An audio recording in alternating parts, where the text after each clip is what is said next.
This young lady at the age of 26 thought it was a good idea to sue her ex-husband. Why? Because when she met him at 20, married him at 21, he promised her some things. He said, hey girl, we gonna take it to the moon. She's ridiculous. It sounds ridiculous. Be accountable, little girl. False promises are a thing. I don't get to sue the stock for not performing in the way I thought it would perform. Just because now I feel like I missed out on another opportunity that I saw going another way. Apparently, you already a leftover woman because you over the age of 25. So hell yeah, he wasted your youth. He should countersue for missing out on his city boy years and all of the random vagina he could have got. He should countersue her.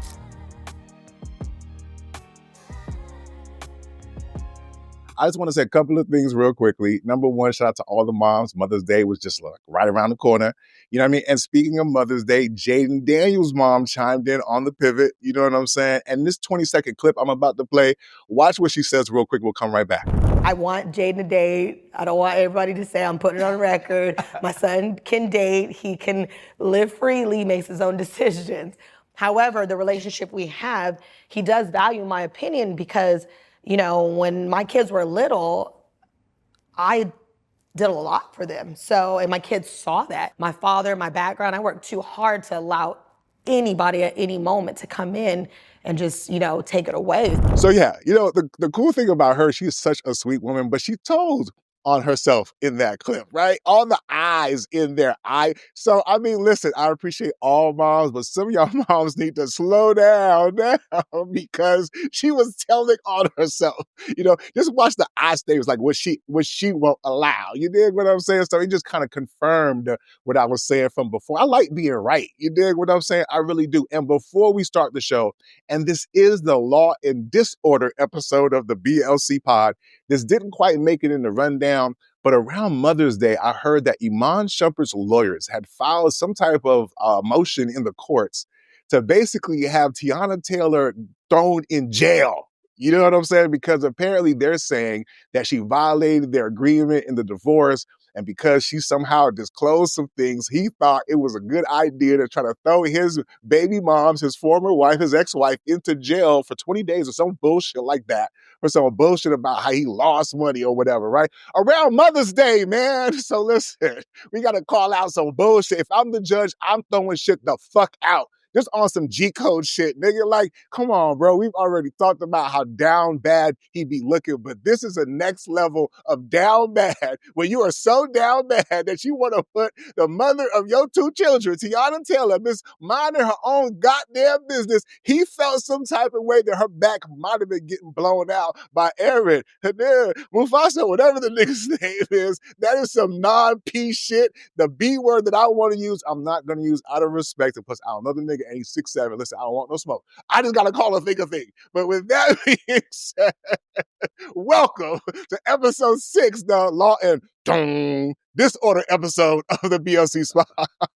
That was the sound effects from Law and Order for those people who missed it back home. But with that being said, first on the docket, this young lady at the age of 26 thought it was a good idea to sue her ex-husband. Why? Because when she met him at 20, married him at 21, he promised her some things. He said, hey girl, we gonna take it to the moon. We gonna take it to the stars. You dig? Beyonce voice. And she fell for it, right? And she's saying, oh my God, he let me down. He wasted my prime years from 21 to 26. He is taking her to court. She is taking him to court because she is saying he wasted my prime years. What are y'all thoughts about this? I thought it was a fascinating way to utilize the court system. Do y'all think she got a case or is she a head case? What are y'all thoughts? Anybody? Okay, y'all excited. I try to be nice. I try to be nice. Every episode, I start out talking. I'm like, man, I need to just sit back. But okay, I'll do it. Y'all want me to do it? I'll do it. Jay, get in now. Yeah, thank you. So here's the thing. Pause. Yes. Okay. Yeah. I'm gonna throw that. Yes, sir. Yes, sir. Can you just bring me in again and then we'll pause? You just keep missing these alley-oops over here. I'm like, what is going on? Can you bring me in again? You were saying, sir. Let me pass it to Tia. I can do that without pausing. Pass it. Go take the start. What? Wait. He needed a woman in. I did. I needed a woman in the middle. Okay, so Throw that shit out of court. Throw it Okay. out. Throw it out. She's ridiculous. It sounds ridiculous. Be accountable, little girl. Like, you wasted a prime time of your life with a man who wasn't ready to give you whatever he promised you. Like, false promises are a thing. Walking around trying to throw it in court is a waste of people's times. And it's like sucker behavior. Like, learn from it, grow from it, do better. But don't take that shit to court. Like, who does that? It's America. Yeah. You can sue for everything, right? I mean, you can sue if you gorilla glue your hams to your forehead.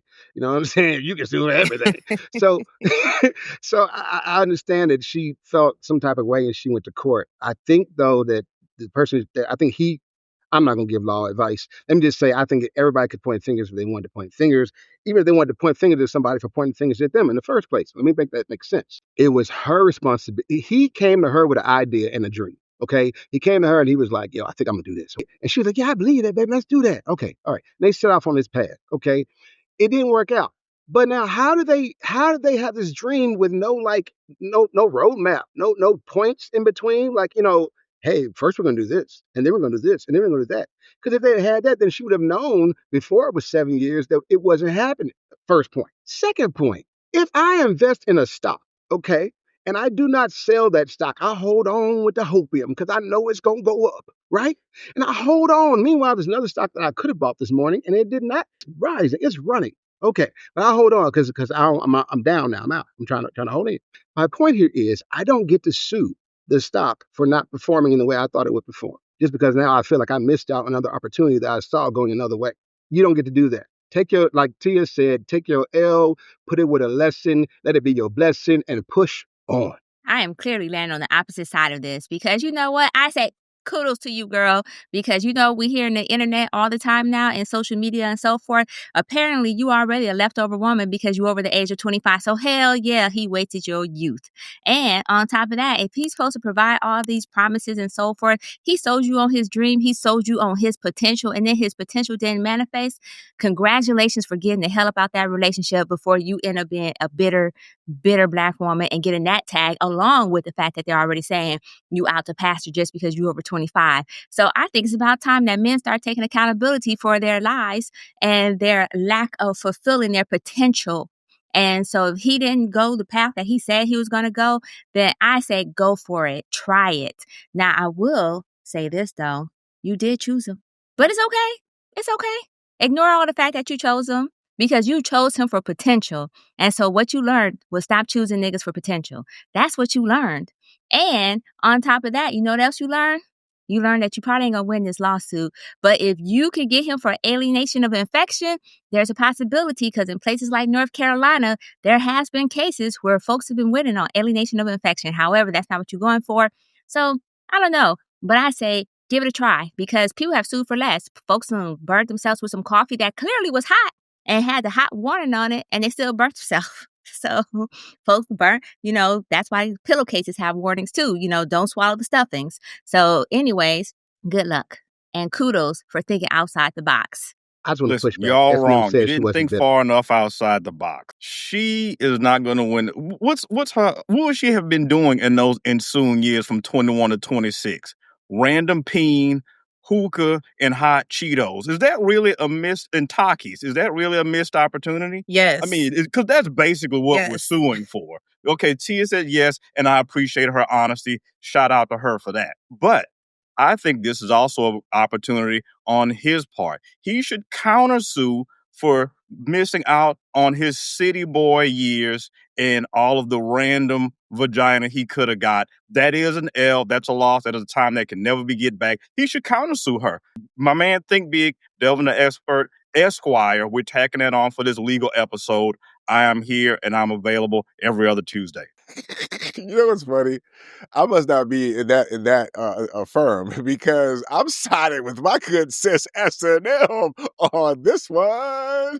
You know what I'm saying? Because y'all completely missed the premise of why she is taking him to court in the first place, right? Regardless of whether or not she wins, what she is saying is the nigga made a contract low key, verbal or otherwise, that he's going to do X, Y, and Z. I think she mentioned something like owning the house, having some kids, et cetera, right? So if Shorty entered into that arrangement, right? Because part of marriage is a business, so it's not like they both didn't make some level of commitment to one another. Now, if his countersuit is that Shorty wasn't doing her part, yeah, I'm here for that. I want to hear that too, right? Because he can make that case. But if she is saying, hey, man, I got to move on because based off of what we talked about, you were not doing what you wasn't living up to your end of the contract.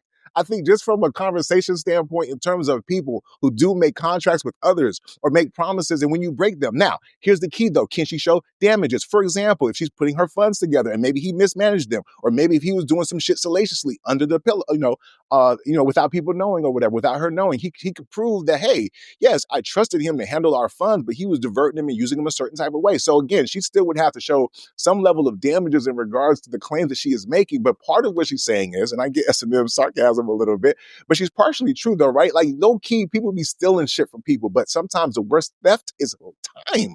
At the end of the day, you dig what I'm saying? So yes, maybe she won't win this particular case, but I would kind of admonish my brothers to chill on the promising some bullshit, because you don't got to do that for real, for real.